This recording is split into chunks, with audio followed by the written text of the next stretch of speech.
What up YouTube? Daniel 4619 coming here. So I'm not really digitally savvy with the whole YouTube and eBay. I mean YouTube videos and stuff. So just imagine this is digitally coming across here. Mail day from eBay. So it's going across the screen digitally like that, right? Okay. So one night I was like, I'm gonna pick up some auto rookie cards of baseball. I'm kind of a little low in that category, so I got a Nico, and I always heard these are real nice looking cards, and they are. So I got one of those, numbered to 99. Yeah, one night I just threw caution to the wind and got a bunch of baseball autograph rookie cards. I got a Flawless Lux, numbered to 25. So I picked up one of him. I got a Kyle Tucker. And Miko was talking about how these Allen Ginter autographs look real sweet, and this is my first one. So it has like a sort of like a vintage feel to it. It's like a vintage mixed with modern feel to it. I don't know. I don't think any other card, these cards have, I don't know, they come off a lot different than everything else. I don't know this. And then I picked up Bo Bichette. And this card is clean as can be. I am getting terrible lighting, plus you got the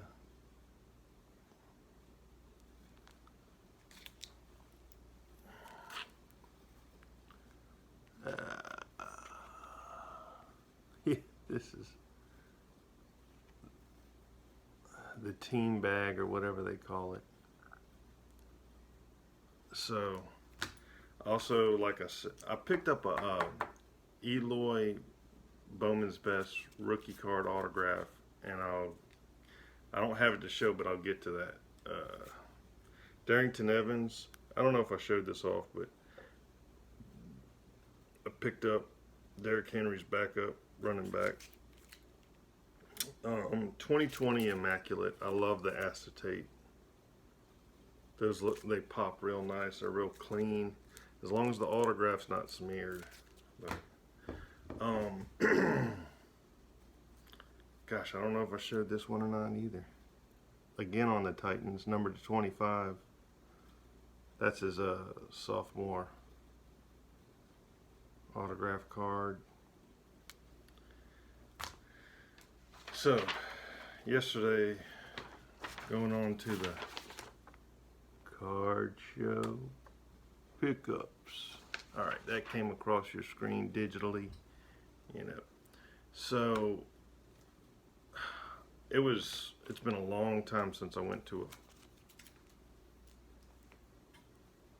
a card show, and had a lot of fun there. It was a lot of fun.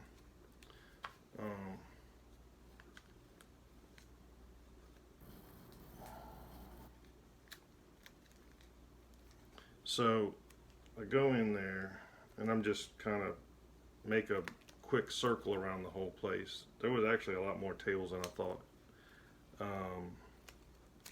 And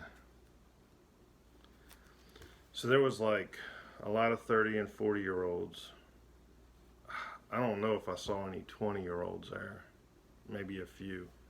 And then a few 50-year-olds, and then there was like a good number of like some 70 and 80-year-olds. I'll get on to that, but if you can't tell, this is a morning video. So I picked this up, a Herbert sparkling Mosaic rookie card.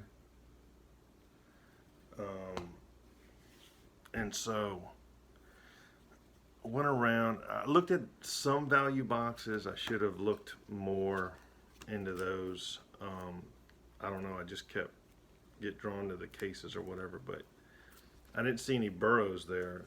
And so I asked this guy, he's like, you know, when they say, what are you looking for? It's because they might got tons of stuff under their table. And I was like, yeah, any Joe Burrow. So he pulls out all these base rookie cards, you know, not autographed, no memorabilia, nothing like that. And he pulls this one out, right? And this is Phoenix /75, right? So he pulls this out. It was not crowded, but there was a decent amount of people. I mean, you could still go in and out of value boxes. You could look at cases. I mean, nobody was in the way. So I'm looking at this, right, and I'm holding it, and everybody's wearing masks and that whole spiel. So next thing you know, this guy comes up behind me, and he's like right here. Like, I mean, his face, I could probably feel his mask on my, and I'm just like, I look at him for a second, and then I look back, and I could see him in my peripheral vision, and he's just right. I mean, he's like on me, and I'm looking at this, and I'm like, and before he got there, I looked over on the back, and I saw it was numbered to 75. Anyway, I looked on the front, and then here he comes. He's like, that's a nice looking burrow. And the guy's like, I don't know, 40, 50, and years old. And I'm like, in my head, I'm thinking, I mean, I didn't want to tell, I don't know, I didn't tell the guy to back off. But in my head, the first thought I had was, are we going to get into a bidding war or something with this card? And I just waited a little while. I didn't flip it over to show it was numbered. He might have knew, but he finally left, right? So I was like, what do you want for this card? And he told me a price. And my very first time negotiating, I said, how about, and I said $10 less. He goes, sure. Bam. So got a Burrow 75. Then I said, you got any Justin Jeffersons? He pulls out this. Come to find out, I got this for a steal. Absolute steal. I didn't even look at eBay comps or anything like that. So then he pulls out this and a couple of these and whatnot, and so picked that up for a good price. I paid him what he was asking for, and I still got it's like 15 under comps. This one was 50 under comps, about 40 or 50 under comps. And so anyway, so all the value boxes I looked at was just a bunch of baseball players that didn't pan out or could have panned out but didn't. So I'm looking around, and I had some cards with me, and I had that Eloy Bowman's Best autograph rookie card with me, and I don't know, there was some, this guy had like vintage and modern. He had like everything. And next thing you know, I'm just standing there looking at his stuff, and this old guy, this guy was about in his 70s or something. And he comes up to the table, he goes, how much for this card? And I think it was a vintage card because he had things pretty close together. And before I could even see what card the guy was even looking at or nothing, he goes, $3,000, and the guy goes, whoosh, pow, pow, pow, pow, and puts out $3,000 in 20s, and he counts it all up, and he snatched that card faster than I could even look, and that was the end of that. So, anyway, I was like, craziness. This is the market we're in, right? So, I don't know. There was a Mickey Mantle there. I tried to throw like a cash with some cards offer. It didn't pan out, and that's fine. And then I saw this card, numbered to 25.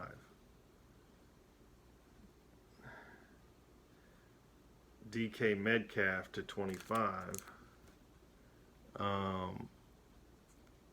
Anyhow, so I was like, man, I want to get a DK Metcalf, right? It's his rookie year. It doesn't say rookie on there anywhere, but it's 2019. So I was like, threw the rest of the cash I was going to bring there, and then he goes, all right, how about that Eloy and that cash? And I'm like, all right, and that was that. And then after that I go, well, I guess it's my time to leave, isn't it? So, and he laughed or whatever, and then I heard him saying across the way, do you take PayPal? He goes, man, the dealer, he made, the same guy that got $3,000 in cash, he goes, I made $6,000 in PayPal. So I don't know, it was like, I don't know, 1, 2, 3, 4, 5, 6, 9, 10, 20, 30, maybe 30 tables or so, maybe 40. I don't know, something like that. And of course, the dealer there that has the best modern cards for the greatest price is the most smelliest. I mean, it was just, it's like, man, I don't want to stand around here, but then I do. I don't know. So, but anyhow, it was a good show. It's very different seeing. I mean, it's been so long going to a show, seeing the cards in person, and besides on the internet. So it was pretty good. A lot of, I mean, it's like there was a lot of retail boxes, a lot of people. I guess they drove all over the state of Virginia, and man, but yeah, so that was about it. I don't know, that one dealer, I'd be sweating real bad too if I was selling $1,000 cards and having all this cash on there. What was it? Card was $25, gave him 30. He pulls out 2 gigantic wads of cash, gives me a 5, and there's your change. I'm like, gee. But yeah, it's craziness out there. I mean, man. All right, I'm rambling on.